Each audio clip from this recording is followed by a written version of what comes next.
No one knows what had come over the procurator of Judea, but he permitted himself to raise his arm as if shielding himself from the sun, and using his hand as a shield to shoot a meaningful glance at the prisoner. "And so," he said, "answer the question, do you know a certain Judas from Kerioth? And if so, what exactly did you say to him, if you said anything, about Caesar?" "It happened like this," began the prisoner willingly. "The day before yesterday in the evening I met a young man near the temple who called himself Judas from the town of Kerioth. He invited me to his house in the lower city and offered me his hospitality." "Is he a good man?" asked Pilate, and a diabolical spark flashed in his eyes. "A very good man and eager for knowledge," assented the prisoner. "He expressed a great deal of interest in my ideas, gave me an enthusiastic welcome." "Lit the candles," said Pilate through his teeth, speaking in the same tone of voice as the prisoner, his eyes glittering. "Yes," continued Yeshua, somewhat surprised by how well informed the procurator was. "He asked me to express my views on the power of the state. That question was of great interest to him." "And what did you say?" asked Pilate. "Or will you reply that you forgot what you said?" But hopelessness already sounded in Pilate's voice. "Among other things," continued the prisoner, "I said that every kind of power is a form of violence against people, and that there will come a time when neither the power of the Caesars nor any other kind of power will exist. Man will enter the kingdom of truth and justice where no such power will be necessary." "Go on." "There was nothing more," said the prisoner. "Because it was then that they rushed in, tied me up, and took me off to prison." Trying not to miss a word, the secretary quickly scribbled everything down on the parchment. "There is not, never has been, and never will be any greater and finer power on earth than the power of the Emperor Tiberius." Pilate's broken and ailing voice swelled forth. For some reason, the procurator looked at the secretary and the escort with hatred. "And it is not for you, insane criminal, to debate it," Pilate then began shouting. "Remove the escort from the balcony." And turning to the secretary, he added, "Leave me alone with the criminal. This is a matter of state." The escort raised their spears and, clacking their heavily soled caligas in unison, marched off the balcony into the garden. The secretary went out after them. For a short while, the only thing that disturbed the silence on the balcony was the song of the water in the fountain. Pilate saw the plate of water swell up over the small pipe, break off at the edges, and fall down in rivulets. The prisoner was the first to speak. "I see that a calamity has occurred because I talked to the young man from Kerioth. I have a premonition, Hegemon, that misfortune will befall him, and I feel very sorry for him." "I think," replied the procurator with a strange laugh, "there's someone else in the world you ought to feel sorrier for than Judas of Kerioth, someone whose fate will be far worse than Judas's. And so, Mark Ratkiller, a cold and confirmed executioner, the people, who as I can see," the procurator pointed to Yeshua's disfigured face, "beat you for your preaching. The outlaws Dismas and Justus, who along with their gang killed 4 soldiers. The filthy traitor Judas, are they all good people?" "Yes," answered the prisoner. "And the kingdom of truth will come." "It will, Hegemon," replied Yeshua with conviction. "It will never come," Pilate shouted in such a terrible voice that Yeshua recoiled. Many years before, in the Valley of the Maidens, Pilate had shouted to his cavalrymen in the same voice, cut them down, they've got the giant rat killer." He raised his voice, cracked from giving commands, even higher, shouting out the words so they would be heard in the garden. "Criminal, criminal, criminal." And then his voice lowered. He asked, "Yeshua HaNatsri, do you believe in any gods?" "There is one God," replied Yeshua. "I believe in him." "Then pray to him. Pray as hard as you can, but," here Pilate's voice dropped, "it won't help. "Have you no wife?" asked Pilate, sounding somehow depressed, not comprehending what was happening to him. "No, I'm alone." "Hateful city," Pilate muttered suddenly. His shoulders hunched as if he were chilled, and he wiped his hands as if he were washing them. "You would have been better off, really, if they had cut your throat before you met Judas of Kerioth." "Couldn't you let me go, Hegemon?" asked the prisoner suddenly, and his voice became anxious. "I can see that they want to kill me." Pilate's face convulsed in a spasm. He turned the inflamed, bloodshot whites of his eyes toward Yeshua and said, "Do you suppose, you poor wretch, that the Roman procurator will release a man who said what you said? Oh, gods, gods, or do you think that I am prepared to take your place? I do not share your ideas, and listen to me. If, after this, you say even a word, or try to talk to anyone, beware of me, I repeat, beware." "Hegemon, be quiet," screamed Pilate, his crazed eyes following the swallow that had flown back onto the balcony. "Come here," he shouted. When the secretary and the escort returned to their places, Pilate announced that he was confirming the death sentence passed by the Lesser Sanhedrin upon the criminal Yeshua HaNatzri, and the secretary copied down what Pilate said. A minute later, Mark Ratkiller stood before the procurator. The procurator ordered him to hand the criminal over to the chief of the Secret Service, and in doing so to pass on the procurator's orders that Yeshua HaNatzri be separated from the other condemned men, and that, in addition, the Secret Service command be forbidden, under threat of severe punishment, to converse with Yeshua or any subject or to answer any of his questions. At a signal from Mark, the escort closed ranks around Yeshua and led him off the balcony. Next to appear before the procurator was a handsome, blonde-bearded man with eagle feathers in the crest of his helmet, gold lion heads gleaming on his chest, gold studs on his sword belt, triple-soled sandals laced up to his knees, and a crimson cloak thrown over his left shoulder. He was the legate in command of the legion. The procurator asked him where the Sebastian cohort was currently stationed. The legate informed him that they were on cordon duty on the square in front of the hippodrome, where the sentences pronounced on the criminals would be announced to the people. The procurator then directed the legate to detach 2 sentries from the Roman cohort. One, under the command of Ratkiller, was to escort the criminals to Bald Mountain, along with the wagons carrying the executioners and the equipment for the execution. When the escort reached its destination, it was to join the ranks of the upper cordon. The other sentry was to be sent to Bald Mountain immediately and to commence formation of a cordon without delay. To assist in this task, that is, the securing of the mountain, the procurator asked that the legate send an auxiliary cavalry regiment, the Syrian Ala. After the legate left the balcony, the procurator ordered the secretary to invite to the palace the president of the Sanhedrin, 2 of its members, and the head of the temple guard of Yerushalayim. But in giving the order, he added his request that he wished to speak to the president in private prior to his meeting with all of them. The procurator's orders were executed swiftly and precisely, and the sun, which had been scorching Yerushalayim with unusual fury in recent days, had still not reached its zenith when, on the upper terrace of the garden near the 2 white marble lions guarding the staircase, the procurator met with the president of the Sanhedrin and high priest of Judea, Joseph Kepha.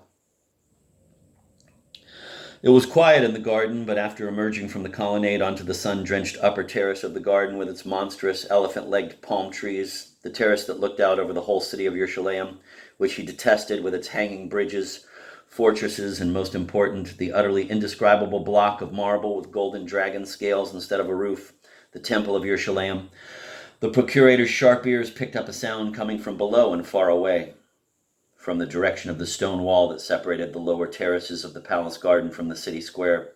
It was a low rumbling sound, above which would shoot from time to time feeble, thin, half moans, half screams. The procurator knew that there on the square a countless multitude of Yerushalayim's inhabitants had already gathered, stirred up by the recent disorders, that the crowds were impatiently awaiting the pronouncement of the sentences, and that restless water sellers were circulating and shouting out their wares. The procurator began by inviting the high priest onto the balcony to escape from the merciless heat, but Kepha politely declined, explaining that he could not do that on the eve of a holiday.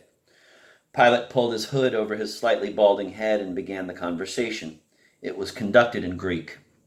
Pilate said that he had reviewed the case of Yeshua HaNatzri and had confirmed the death sentence. Thus, 3 outlaws, Dismas, Justus, and Bar Rabban, had been condemned to death and were to be executed that day along with Yeshua HaNatzri. The first 2, who had conspired to incite the people to rebel against Caesar, had been forcibly detained by Roman authorities and were under the procurator's jurisdiction, and consequently, no more would be said about them. The last 2, Bar Rabban and HaNatzri, were apprehended by local authorities and sentenced by the Sanhedrin. In accordance with both law and custom, one of these 2 criminals would have to be released in honor of the great holiday of Passover beginning that day. And so the procurator wanted to know which of the 2 criminals the Sanhedrin intended to free, Bar Rabban or HaNatzri. Kepha inclined his head to signify that he understood the question and replied, "The Sanhedrin asks that Bar Rabban be released." The procurator knew very well that this would be the high priest's answer, but his task was to appear astonished by such a reply. Pilate did this with great skill. The eyebrows on his haughty face arched upwards, and the procurator looked at the high priest with amazement. "I must admit your reply astonishes me," began the procurator softly. "I fear there may be some misunderstanding here." Pilate went on to explain, "The Roman government did not infringe upon the rights of the local religious authorities, as the high priest well knew, but in this particular instance an obvious mistake seemed to have been made, and naturally the Roman government had an interest in correcting that mistake. In point of fact, the crimes committed by Bar Rabban and by HaNatzri were not comparable in terms of seriousness. The latter, clearly a deranged individual, was guilty of making absurd speeches that incited the people of Yerushalayim and other locales, but the former bore a far heavier burden of guilt. Not only had he made direct calls to rebellion, he had even killed a guard in the attempt to arrest him. Bar Rabban was incomparably more dangerous than HaNatzri. In view of all the above, the procurator was asking the high priest to review the decision and to release the less dangerous of the 2 condemned prisoners, which was, without question, HaNatzri. And so Kepha said in a quiet but firm voice that the Sanhedrin had reviewed the case very thoroughly and again reiterated its intention to free Bar Rabban. "What? Even after my petition? A petition made by a spokesman of the Roman government? Repeat it, high priest, for the 3rd time." "I am informing you for the 3rd time that we are freeing Bar Rabban," said Kepha quietly. It was all over, and there was nothing more to be said. HaNatzri was departing forever, and there would be no one to cure the procurator's horrible, savage headaches.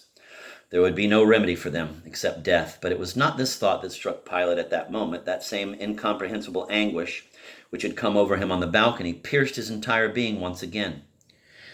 He immediately tried to explain his anguish, and the explanation was strange. The procurator had the dim sense that there was something he had not finished saying to the condemned man, or perhaps something he had not finished listening to. Pilate dismissed that thought, and it flew away as fast as it had flown in. The thought flew away, and the feeling of anguish remained unexplained, for it could not be explained by a second brief thought that flashed like lightning and immediately died out. Immortality, immortality has come. Whose immortality has come? The procurator did not understand this, but the thought of that mysterious immortality made him turn cold despite the broiling sun. "Very well, then," said Pilate, "so be it."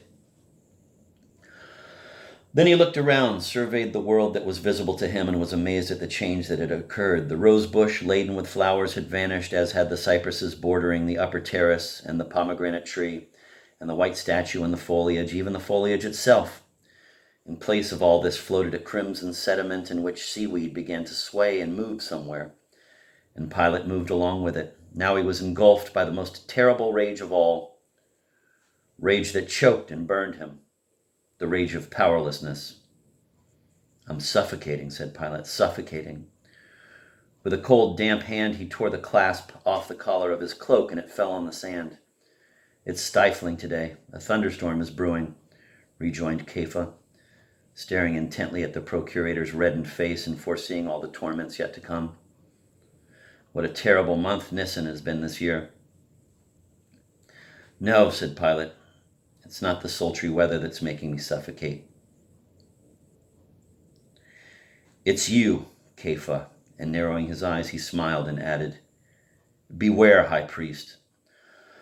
The high priest's dark eyes flashed, and no less artfully than the procurator had earlier, he put a look of astonishment on his face. What am I hearing, procurator? Replied Kepha proudly and calmly. Are you threatening me over a sentence you confirmed yourself? Can that be? We are accustomed to having the Roman procurator choose his words carefully before he speaks.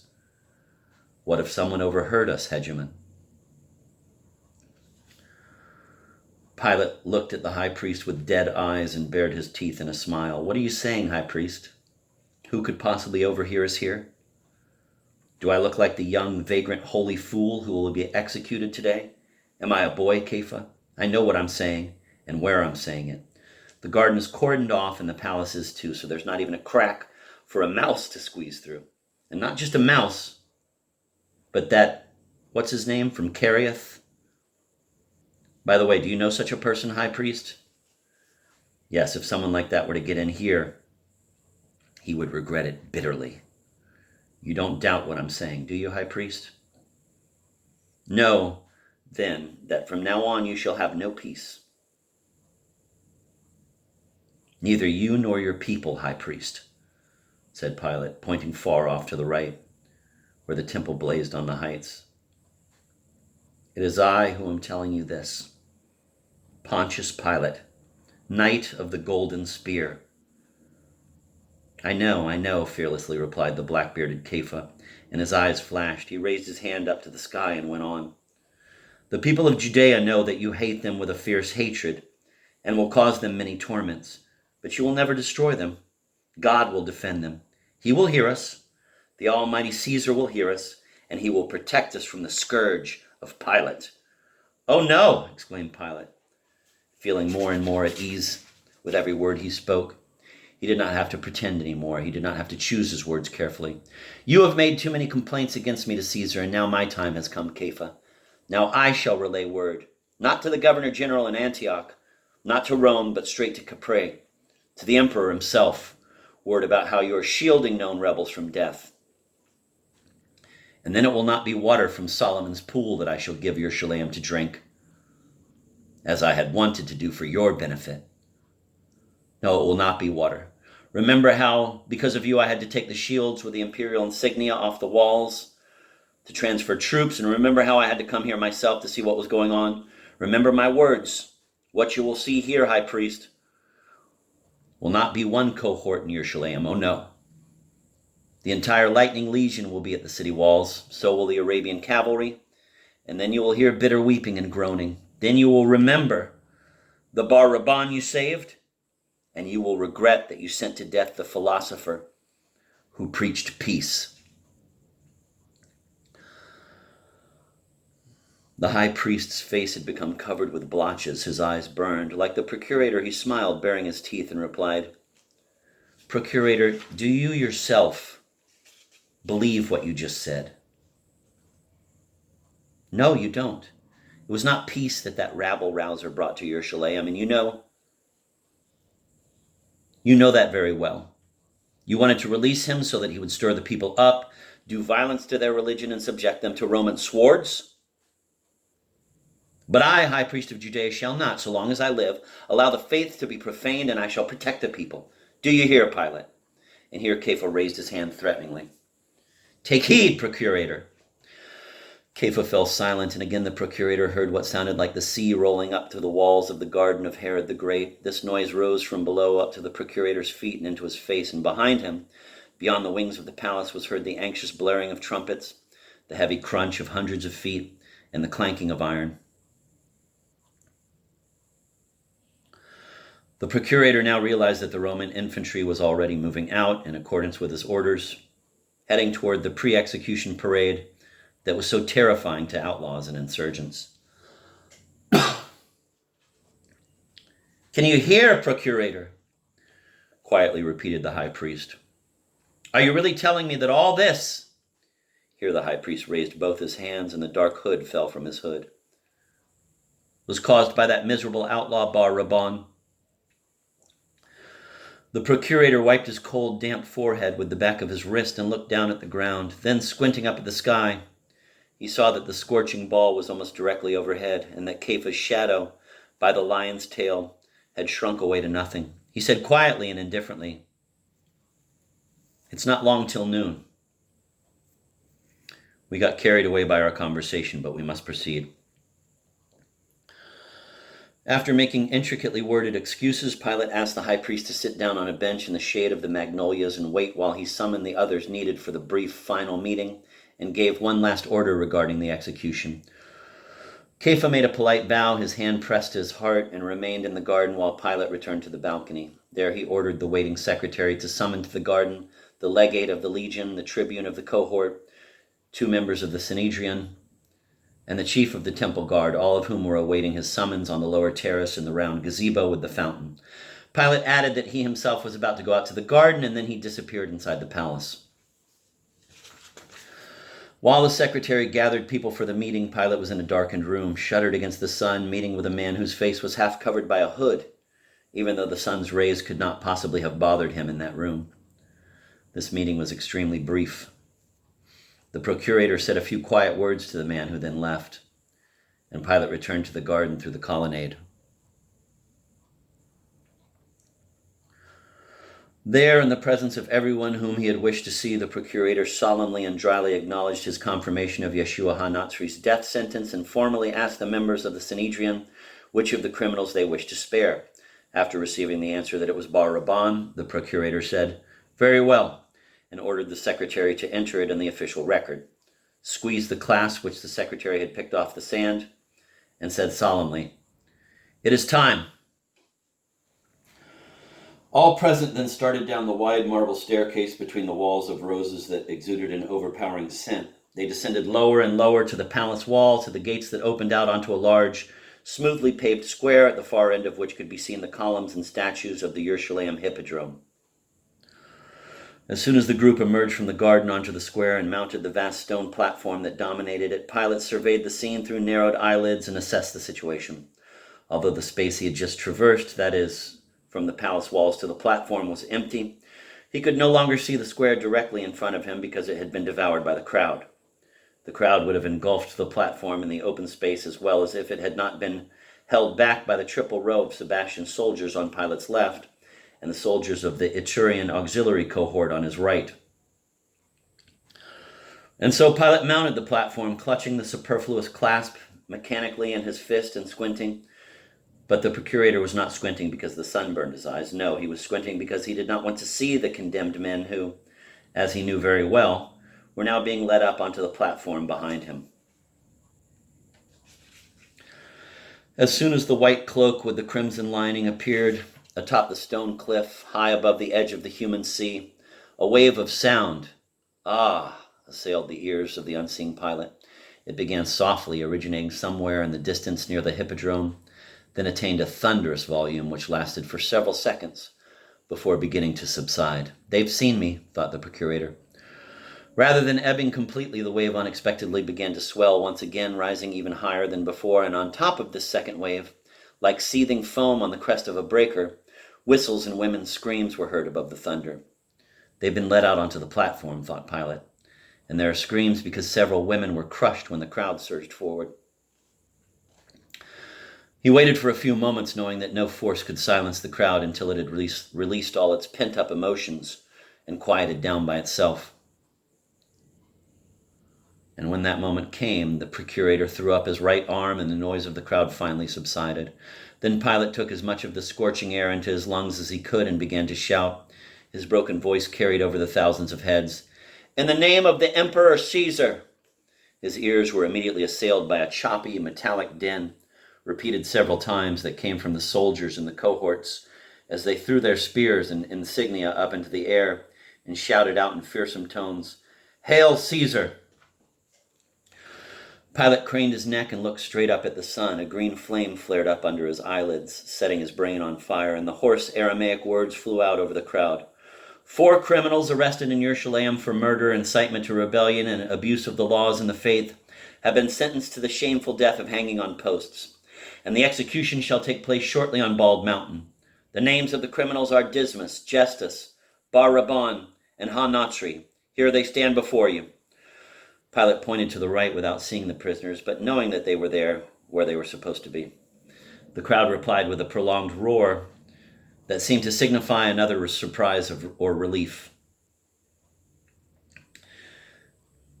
When it quieted down, Pilate continued, "But only 3 of them shall be executed, for in accordance with law and custom, in honor of the Passover holiday, one of the condemned, as chosen by the Lesser Sanhedrin and confirmed by the power of Rome, shall have his contemptible life restored to him by the magnanimous Emperor Caesar." While Pilate was shouting out these words, he was also listening to the deep silence that followed in the wake of the roar. Now not a sigh or a rustle reached his ears, and there was even a moment when it seemed as if everything around him had disappeared completely. The city he detested had died, and he was standing there alone, being scorched by the rays that were shooting down on his upturned face. Pilate held on to the silence for a while and then began to shout, "The name of the one whose release you are about to witness is..." Pilate paused again, holding back the name, making sure that he had said everything he was supposed to, because he knew that once he had pronounced the lucky one's name, the dead city would spring to life and nothing he might say subsequently would be audible. "Is that everything?" Pilate whispered wordlessly to himself. "Yes, everything, the name."